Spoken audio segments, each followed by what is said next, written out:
Folks, hello and welcome to Tavern Chat. I'm your host, Eric Tenkar, your bartender in the OSR, your main proprietor at the Tenkar's Tavern blog. So we have an article from Forbes. Could Dungeons and Dragons be the next Harry Potter? Stranger things have happened. Go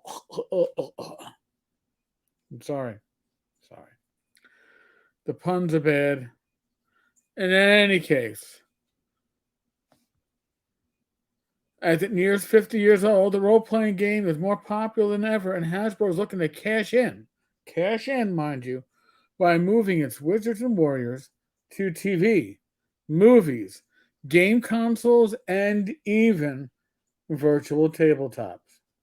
Interesting, right? Now, Cynthia Williams, God bless her, not what I'm here about to learn about in the article. All right.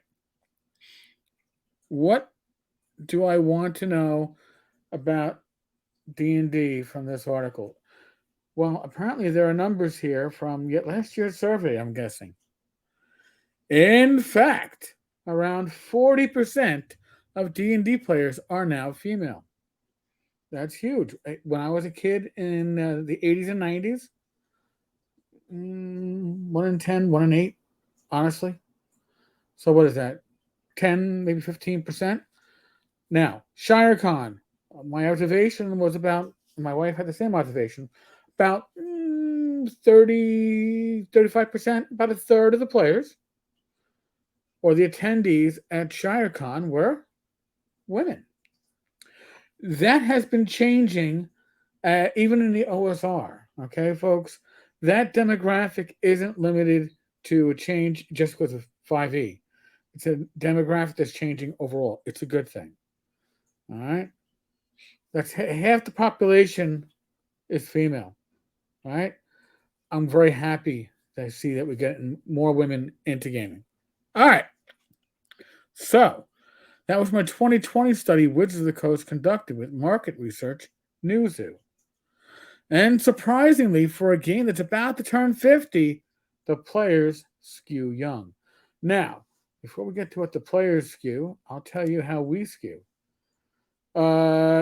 Our biggest demographic is 45 to 54. This video channel is about a little bit over 54%. 35 to 44 is 20, and 25 to 34 is about 15%. Those are your big age groups, your big gets. So for D&D, and they're saying helped by the prominent role of Stranger Things, which is quite possible. 24% of D&D players are between the ages of 20 and 24. 18% are 25 to 29. And another 18% are 30 to 34. So when it comes to 5e, or what will soon be 1D&D, that's 36 plus 24.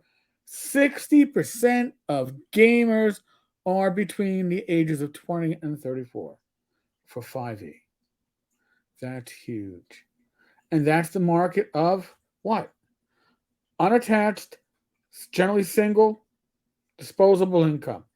Even if they aren't making a lot of money, this is the age group that generally has less expenses. They don't own homes. If you're in an urban environment, you probably don't even own a car. This is the disposable income that they are aiming at. Okay. Celebrities such as Joe Manganiello, Deborah Ann Wall, and Vin Diesel have sung the game's praises, and D&D books frequently pop up on bestseller lists. I've seen that happen with the core books on Amazon, certainly. Next year, we will see the release of the blockbuster D&D video game in Baldur's Gate 3. Notice how they're mentioning that before the movie. That tells you one or two things. Either their feeling for a movie is not as generous as others, or they are impressed that Baldur's Gate 1 and 2 apparently sold more than 5 million copies altogether. Baldur's Gate was great because of the team behind it. I don't believe that team is still there, but we shall see. Plus, a big budget movie in Dungeons and Dragons: Honor Amongst Thieves, starring Chris Pine and Michelle Rodriguez. Now, Arpine, I'm sure I'm fucking your name up, dude. Man. Arpine Cochran, a UBS analyst, estimates that D&D is now responsible for 100 to 150 million in annual revenue. Now, Wizards of the Coast has a 1.3 net revenue, 1.3 billion. B as in billion. Let's not do a Austin Powers thing here.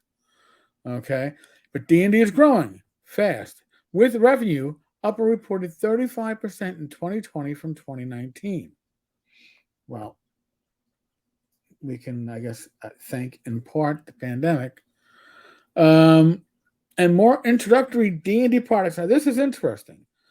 Were sold in 2021 than when they were first released in 2014. Now, there's more options in D&D introductory products now. But that means that we're still adding players to D&D. And if you're adding players to D&D, you're adding role players. It's a trickle down. I'll take the trickle down. A rising tide lifts all ships. That whole crap, I believe it applies. Wizards accounts for 72%, or 547 million, of Hasbro's operating profit in 2021. Wow. Now, that's mostly Magic, right? Magic is where, it's like printing non-counterfeit money, although they are printing their own counterfeit cards. So, 6 of one and a half dozen of the other. And they do mention that D&D, I think, is the poster child for our brand blueprint strategy center. Chris Cox, he's in charge of Hasbro, who provided one signal of the division's importance when he was promoted from Wizards president to Hasbro CEO earlier this year. Outsiders are taking notice too. An activist campaign by Alta Fox Capital Management this year unsuccessfully sought to spin off Wizards. No, they didn't care about D&D necessarily. They saw where the profit was. That's where the operating profit is right now. It is Wizards. I find that very interesting. I find it very interesting that D&D revenue is up 35% from 2019 to 2020.